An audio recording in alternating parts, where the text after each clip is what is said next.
all of the artifacts were found prior to the national park having taken this land over. But they are all native pieces that would have been here originally. They're not from another area. Wow.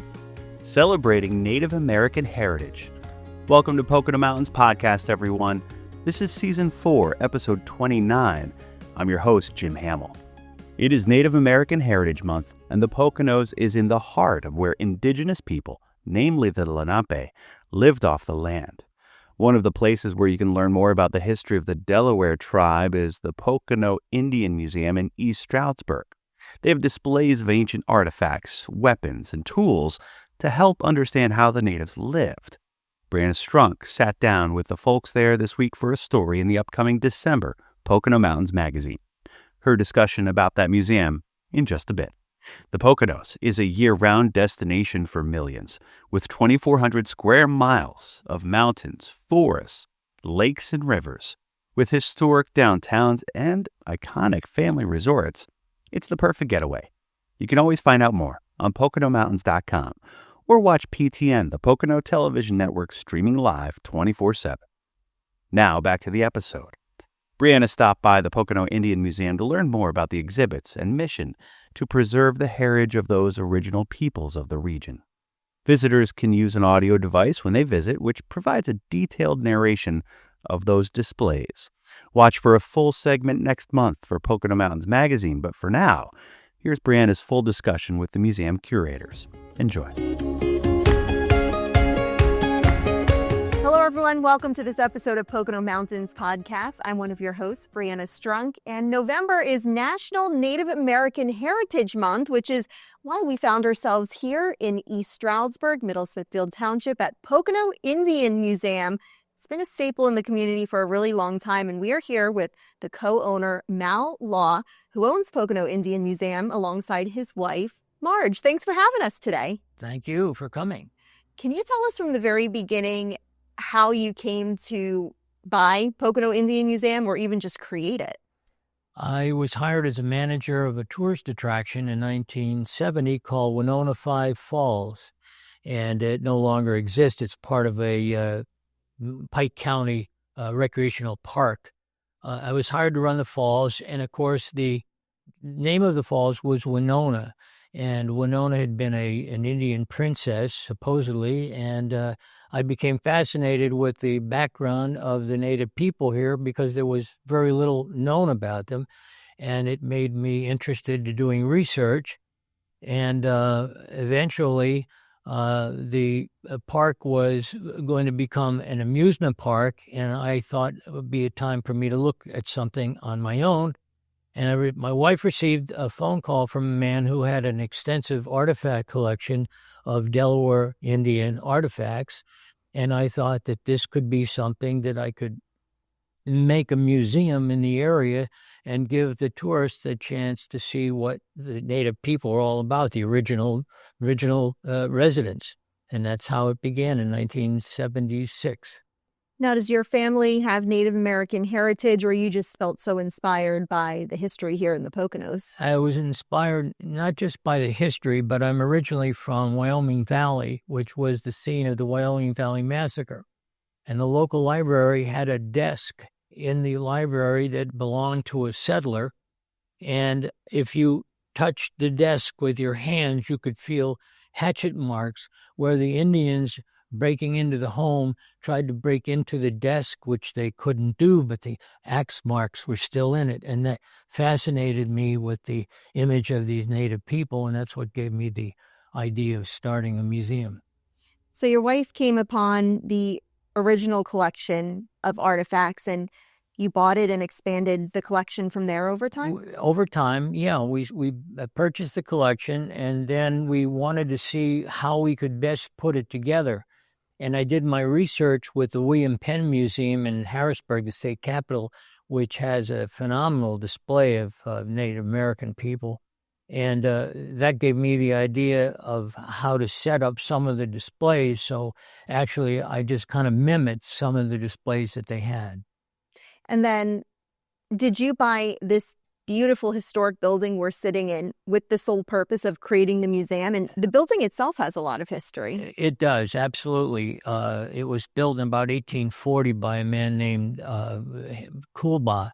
And of course, that Kulba name is common in this area. And it was originally a boarding house. During Prohibition, it had been as a speakeasy, and I know that for a fact from speaking to a gentleman who, when I met him, was in his 90s, and they said they used to come down here for a drink. And then they became part of a summer camp that the Pennsylvania Baptist owned. The camp closed down, and the building was in total ruins, and I wanted to purchase it. And with the luck of a good attorney and family that helped back us on it, we were able to purchase the building. And then another friend of mine actually did the renovations with the understanding I would pay him back in a few years, which was a wonderful thing. And we actually paid him back in 1 year with the people that had come through the museum. Doing all of this for the museum that you wanted to create, it seems like you became very passionate about the topic. I was. It meant a lot to me, and I do have a love for Native people. We have quite a few Native people come into the museum representing different tribes, and some of them, one of the most famous one was Nora Thompson Dean, who was the last full-blood Delaware Native American or Lenape Indian, and she could speak the language fluently. So it was a passion of mine. And there is so much Native American history in the Pocono Mountains. Just up the road, the Delaware Water Gap National Recreation Area is known for having many archaeological sites. In fact, the website says if people are visiting the park for recreation, they come upon artifacts to call a park ranger. I mean, there is so much history here that people might not know about, and you're keeping alive. Exactly. It just works hand in hand with the national park. And it gives us the opportunity to tell the story that they don't tell the people. Walk us through the museum. It's very unique. You have headsets. People can kind of go at their leisure. Tell us what's here in the museum and some of the artifacts people can find. Well, the idea, when we build a museum, the idea was to allow the people coming in have a preconceived image of Native American people. And we wanted to take that preconceived image and turn it around into what it really was all about and what these people were really like. And so we started in the beginning with prehistoric times and the tools and the weapons that these people used.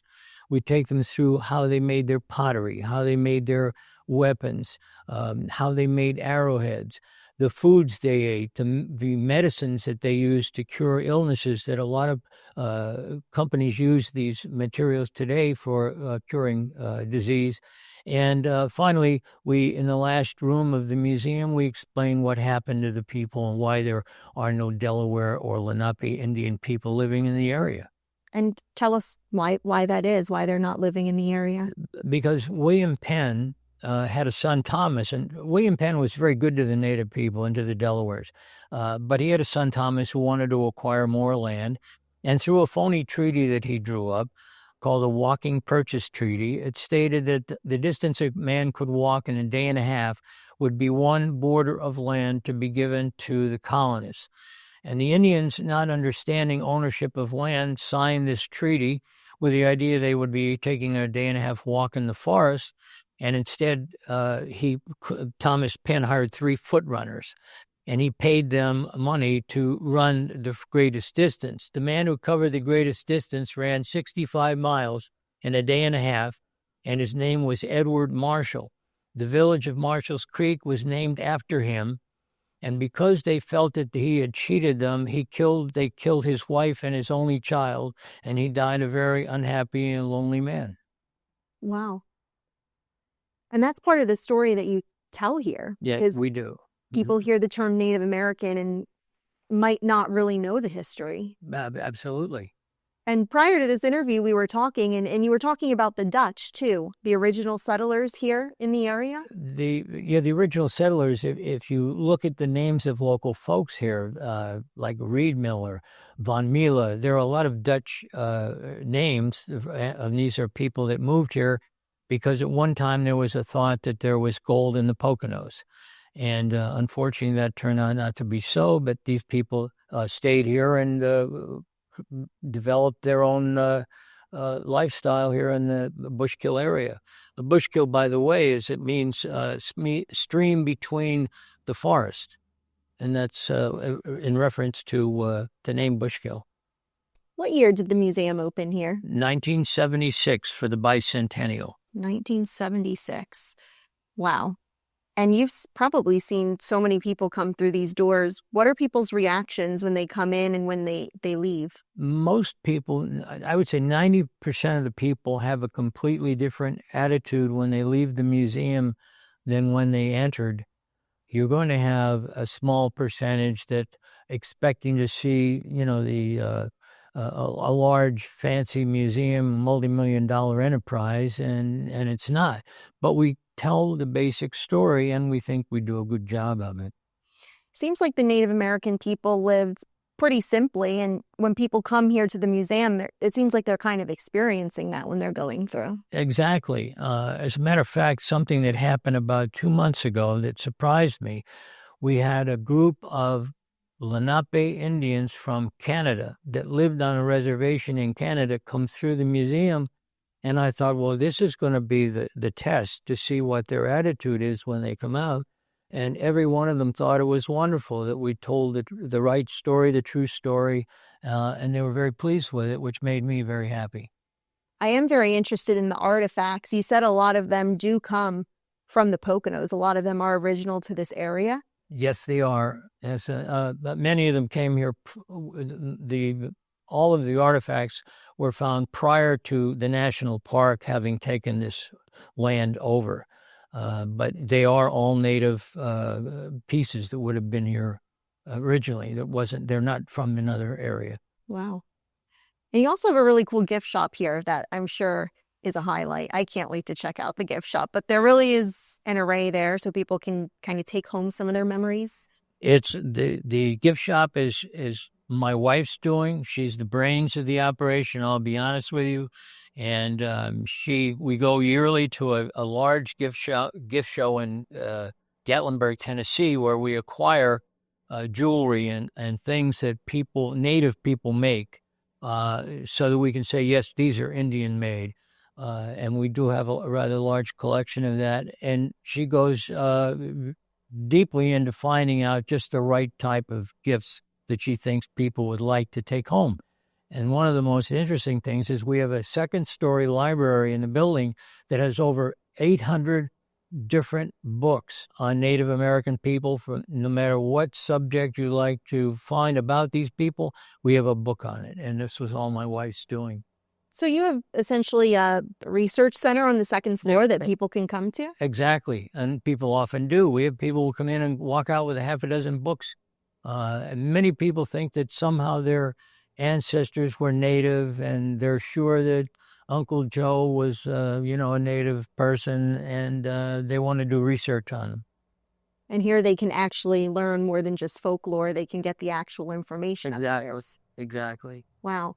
So I know it's on your website, but for people who are listening to this podcast and haven't had an opportunity to check out Pocono Indian Museum yet, can you talk about the headsets and what people can expect when they come into the museum? Well, originally we started with me giving tours to the museum, and it got to the point where I'd be hoarse by the early afternoon from talking. So we devised, back in the day, they were cassette players, if you remember those in ancient times. And the people carried these big cassette players through. And the problem with that was that they would somehow hit the wrong button and the tape would break, or the tape would somehow disappear. And so we improvised over time until what we have now are audio players that are just the size of a baseball, and it has the entire tour on this player. And that way the people get a 30-minute tour through the museum, carrying their own player, which gives them a feel of control, going through. And that's what we do. So without giving too much away, starting with the first room, can you walk us through each of the rooms in the museum and what people will learn about? I know you touched on it a few minutes ago. Well, basically the first room is to show that these people came here from Asia across the Bering Straits. They were prehistoric man. They hunted and wore clothing made of animal skins. And then we show, we have a bark house, a reconstructed bark house to show what housing they lived in. Biggest difference was that Delaware lived in one family per building. The Iroquois, for example, used long houses. We built the same way, but would hold maybe a family of 4 families in one building. They were constructed out of bark and framework of poles. And then the next room we go through is the pottery room, which showing how they made the pottery, the materials. We have 1,000-year-old pieces of pottery in the place. We show the clothing they wore, how they made their clothing, the process of tanning hides. We show Meesing, which was the Bigfoot, and the native people of Delaware believed in Bigfoot. And then we have flint knapping and arrowhead making, how they made the arrowheads, how they differed in time frame from 10,000 BC to right before coming in contact with the first Europeans. The next room shows all the plants and herbs they would use for food, for medicine. You can spend an afternoon in that area. And then the final room talks about what happened to them, why they disappeared from this area, and in hopes of leaving the people with a different attitude about Native American people when they leave than what they thought of when they came in. And that last room, you even have some artifacts donated from local Native American families? Not some of them were, yes, some of them were made from families that lived in the area. One man in general had a grandfather who was friends with a man named DeWitt C. Peters. He was a doctor during the Indian uprisings in the late 1800s. And he thought these were souvenirs and sent some of these artifacts to his friend here in Mr. Tribal in Stroudsburg. And today these souvenirs are considered very interesting artifacts. It must be nice for you and your wife to keep this history alive and, the Poconos past, keep it alive. I'm sure you get a lot of tourists and visitors to the Pocono Mountains who come through here and have learned something that they didn't know. I mean, you've done so much work to open this piece of history, the museum, the building being historic itself, all these years and decades. What do you want to tell the general public, or what do you want them to know after they leave here? Well, I would like them to know that I'm doing my best to try to keep the museum in the family. I have 4 sons, all are married and have children, and my wife and I would both like to be able to keep the museum in the family, because I think once that disappears, if we aren't involved in it, that the love and the respect that we have for the people, the native people, and the museum itself will die also. So we're hoping to be able to keep it alive. I'm almost 80 years old now, and I was a young man when I started. So we're hoping that we can keep it going. Is there anything else that is really important to talk about that we haven't covered already? I can't think of anything. I think we pretty much covered everything. How much are tickets? Where can people go to learn more information? A ticket to the museum for adults is $7 and $3.50 for children 6 to 16. Under 6 are free. And with that includes a 30-minute tour with the audio player that the family carry with them through the museum. And a lot of things to buy in the gift shop, too. All different price ranges for folks. Everything for toys from kids to jewelry to clothing to you'd have to ask my wife because I can't keep a track of all of them. But we have a pretty big gift shop for that. And where can people go to find more information? What's your website? Website is PoconoIndianMuseum.com. All right, Mal, thank you so much for having us today. Thank you for coming. Yes, Thank you. we appreciate your time. Now we're going to go take a tour through the museum ourselves. And if you'd like to learn more about Pocono Mountains podcast or our monthly show, Pocono Mountains Magazine or Pocono Television Network, head to poconotelevision.com. I'm one of your hosts, Brianna Strunk. We'll see you again next time. Pocono Indian Museum in East Stroudsburg. Find out more at poconomountains.com. Thanks for listening to Pocono Mountains podcast. We'll have a new episode each week highlighting lots of the fun things you can experience while you're visiting the Poconos. Subscribe and leave a review and or comment on whatever platform you listen. Pocono Television Network is everywhere you are, including broadcast, cable, and streaming. For a full list, go to poconotelevision.com, including WDPN 2.8 in Philly and Wilmington, and WLZH 18.6 in Harrisburg, Lancaster, York. Blue Ridge Cable Channel 734 in the Poconos, as well as other PA locations. Service Electric throughout NEPA, LHTC Broadband, Astound TV, and adding more cable systems all the time. Download the PTN app on Roku, Fire TV, Apple TV, Android, Google, and smart TVs too, where you can watch PTN, the Pocono Television Network, anytime at poconotelevision.com. We're back. Thanks for listening to Pocono Mountains Podcast. I'm Jim Hamill. Now for a Pocono Mountains Podcast Extra. Our region has another tie-in to Native American history, with Jim Thorpe having been the first Native American to win gold at the Olympic Games, but not without controversy. Thorpe, for whom the former Mock Chunk is named and where a memorial to him is located, was stripped of his medals, only to be reinstated as the gold medal winner 2 years ago in Stockholm. Brianna spoke with Thorpe's grandson, John, back then. Enjoy. Here in the Poconos, Jim Thorpe the Borough is named after Jim Thorpe, the famous Olympian, who is laid to rest just outside the downtown. Part of his story includes what many consider a major injustice, which was recently corrected after 110 years. We recently caught up with Jim Thorpe's very own grandson to discuss the historic news as well as the once-in-a-lifetime trip that came with it. And if you look behind me here, you can see some of the track that my grandpa ran on.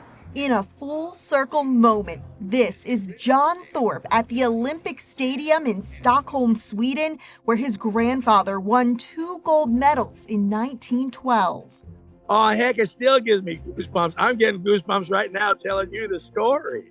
The trip came after Jim Thorpe, known as the world's greatest athlete, was reinstated in July 2022 as the sole champion of the decathlon and pentathlon, which he won by a landslide over a century ago. His grandson, John, found out about the reinstatement before it hit international headlines. When I heard that news, it was one of the most thrilling times of my life. After becoming the first Native American to take home gold for the United States, the International Olympic Committee stripped Thorpe of his medals and removed his accomplishments from the official record, determining he violated amateurism rules by being paid a small amount to play semi-pro baseball prior to the 1912 Olympics. It was wrong to take his medals away in the very first place. In the IOC bylaws, it states that if you have a grievance or with an athlete or a country, you have 30 days to file that grievance. In the case of my grandfather, they'd waited 6 months. John Thorpe and his cousin Mary were recently invited to the Stockholm Olympic Stadium to witness the installment of Jim Thorpe's very own stone on the Walk of Fame and the unveiling of this World Athletics Heritage plaque. Both are now permanent fixtures at the iconic stadium. It was an incredible journey and adventure, and the people there are just so sweet and kind, and they love Jim Thorpe. They know more about Jim Thorpe, I think, in Stockholm than they do in California, where I was from originally. Yeah, they love Jim Thorpe. It's amazing to be here.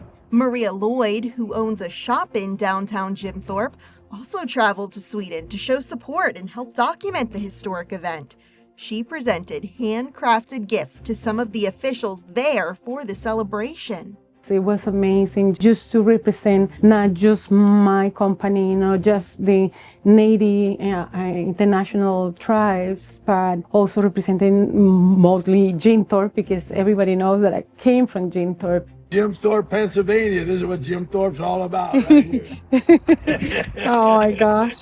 Waiting 110 years for a huge correction as this one, and I think that is super motivating just to be there and think that everything is possible. Advocates who worked to achieve justice for Jim include Bright Path Strong, a nonprofit founded to amplify Native American voices and stories. So there's been an accumulation of many people that have put in a lot of effort to get this final result done, to get him reinstated. That includes John himself, who never misses an opportunity to share his grandfather's story. This is where he went to school, with Carlisle. Including with the crew installing Jim Thorpe's Walk of Fame stone. He was really quite shy. He didn't like a lot of accolades. At one point, John even sat down with Pocono Television Network for this in-depth segment about Jim Thorpe's legacy. He also worked at the Jim Thorpe Visitor Center in the Poconos, spending his days talking with tourists and keeping his grandfather's memory alive. Well, it's not many people that have a town named after them. And the way that the town of Jim Thorpe honors and loves my grandfather is very endearing. And now, all those who ran the race for Jim Thorpe have finally crossed the finish line. Being reinstated, what do you think your grandfather would think about that or say about that? What took you so long?